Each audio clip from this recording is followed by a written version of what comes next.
काही चालू आहे हे त्याचं सिम्युलेशन आहे, ते करून घेतोय, करत आहे, ते सगळं प्लॅन झालेलं आहे सगळ्या गोष्टी. ठीक आहे, हा एकदम उच्च असा आध्यात्मिक गोष्टीचा एक परिपाक आहे, त्याविषयी आपण बोलणार नाही, परंतु तो एक असं योजनाबद्ध हा एक प्रकारचा प्लॅन आहे. म्हणून त्याच्यासोबत हा योग आहे पहिला. मग मानव हा बिमार पडू नये, निरोगी राहा, आजारी पडू नये यासाठी वनस्पती आहे, प्राणायाम, तुमचा योगा आणि त्याचा माध्यमातून त्याचा उपयोग करून तुम्ही तुमचं जीवन किती चांगल्या प्रकारे निरोगी बनवू शकता आणि किती उच्च असं जीवन, चांगल्या पद्धतीचं सात्विक जीवन जगू शकता, या त्याच्या मागचा खरा उद्देश आहे. कारण तुम्हाला एक सांगितलं आहे, शरीर कर्मस्य साधन. ज्या शरीराला तुम्हाला कार्य करायचं आहे ते शरीर जर निरोगी असेल तर तुम्ही ज्या तलावावर तुम्हाला जे कार्य करायचं आहे ते तुम्ही करू शकता. जर हे शरीरच रोगी झालं तर या तुम्ही काय कार्य करू शकणार आहात? तुमचे कोणते ड्रीम्स आहेत ते तुम्ही कंप्लीट करू शकणार आहे? कोणतेही कार्य तुम्ही सामाजिक, मानसिक प्रकारचं कोणतेही कार्य तुम्ही करू शकणार नाही. म्हणून healthy mind decide healthy body असंही म्हटलेलं आहे. जर शरीर निरोगी असेल तर मन सुद्धा निरोगी असते. कावीळ झालेल्या माणसाला जग पूर्ण दिसते, डिप्रेस झालेल्या माणसाला जगामध्ये काहीही चांगलं वाटत नाही. हे कशाचे कारण? हे कारण असे आहे की तुम्हाला दोन्ही गोष्टींचा बॅलन्स लावायचा आहे. शरीर आणि मन या दोघांना प्रॉपरली तुम्हाला काय करायचंय? बॅलन्स ठेवायचं, सुदृढ ठेवायचं. नुसतं शरीर सुदृढ असून चालत नाही आणि शरीर सुदृढ नसेल तर मन सुदृढ राहणारच नाही. कारण त्याचं सगळं जे कॉन्सन्ट्रेशन आहे त्याच्या आजारावर आहे आणि तिथून त्याची निगेटिव्हिटी वाढेल आणि निगेटिव्हिटी वाढल्यामुळे निश्चित तो डिप्रेस होईल. म्हणजे या सगळ्या गोष्टीतून जर बाहेर घ्यायचं असेल तर आम्ही काय करायला पाहिजे?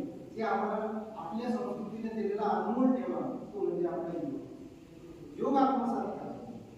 आणि मला आपले मॅडमने सांगितलं होतं त्याच्यावर एक मला गोष्ट आठवली. फास्ट फूड खा, फास्ट जेवणही फास्ट करा, श्वासही फास्ट घ्या आणि फास्ट वरती. तिन्हीचं कॉम्बिनेशन असतं. जे व्यक्ती आणि जे आहे की कोणत्याही गोष्टी फास्ट करतात ती लवकरच बरी फास्ट चालले जातात.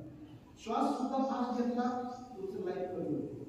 फास्ट फूड खाल्लं तुमचं लाईफ कमी होते.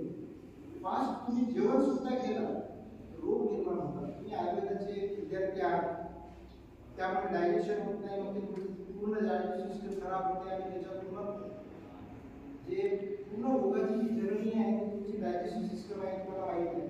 म्हणून ज्या गोष्टी तुम्ही फास्ट करता, ज्या गोष्टी तुम्ही त्यातून घडतात ते तुम्हाला निश्चितपणे एका विनाशाकडे घेऊन जातात. म्हणून ब्रीदिंग सुद्धा तुम्ही कशी घेतली पाहिजे? हळूवार घेतली पाहिजे. जेवण सुद्धा हळूवार घेतलं पाहिजे. आपल्याकडे म्हण आहे, एक घास 32 वेळेस चवत. त्याच्यामध्ये उगाच काही असं मनात आलं आणि म्हटलं असं नाही. त्याच्यामध्ये शास्त्र आहे, अभ्यास आहे. त्यामुळे जे काही बायोलॉजिकल बॉडीमध्ये जे काही चेंजेस होतात, जे काही त्याच्यामध्ये डायजेशन होण्यासाठी जे काही त्याच्यामध्ये ग्रंथीज वगैरे स्टिम्युलेट होतात त्याच्यामध्ये खूप काही सायन्स आहे. म्हणून या सगळ्या गोष्टी टाळा. या सगळ्या गोष्टींना टाळून योग हा सरळ सरळ आपल्या जीवनशैलीचा भाग आहे, अविभाज्य घटक आहे. तो आपल्या जीवनापासून आपण दूर करू शकत नाही. आणि ज्या दिवसापासून मानवाला या योगाला जीवनाचा घटक आहे, ज्या दिवसापासून दूर करणं चालू केलं त्या दिवसापासून या देशामध्ये या पृथ्वीवर सत्यानाश चालू. प्रत्येक घरामध्ये आजार वाढले. जे पहिले दुर्धर आजार होते ते आता कॉमन झाले. का? योगाला आपण विसरून गेलो. योग ही आपली जीवनशैली आहे. जन्मलेला मुलगा सुद्धा योग करतो. ते नॅचरल निसर्ग त्याच्याकडून किंवा ईश्वर प्रकृती त्याच्याकडून करून गेली. ते तुम्हाला मी मागच्या वेळेस सांगितलेलं आहे. पण माणूस जसा शहाणा होतो तसा तो स्वतःला बुद्धिमान समजू लागतो. तो या गोष्टीपासून दूर होतो आणि आपल्या विनाशाकडे, आपली दुर्गतीकडे आपली वाटचाल चालू होते. म्हणून योग हा तुमच्या जीवनापासून दूर करताच येत नाही. केला तर तुम्हाला त्याचे परिणाम भोगावेच लागतात. आणि आज जे काही दिसत आहे, जे गंभीर बिमार आहे, आज सगळ्यात जास्तीत जास्त जे आजार आहेत ते सायकोफिजिकल आजार आहेत. म्हणजे पहिले मनाशी निगडीत आहे, मग शरीराशी निगडीत आहे. पहिले आजार काही होते तर ते शरीराशी निगडीत होते, आज सायकोफिजिकल झालेले आहे. पहिले मानसिक मानसिक आजार आहे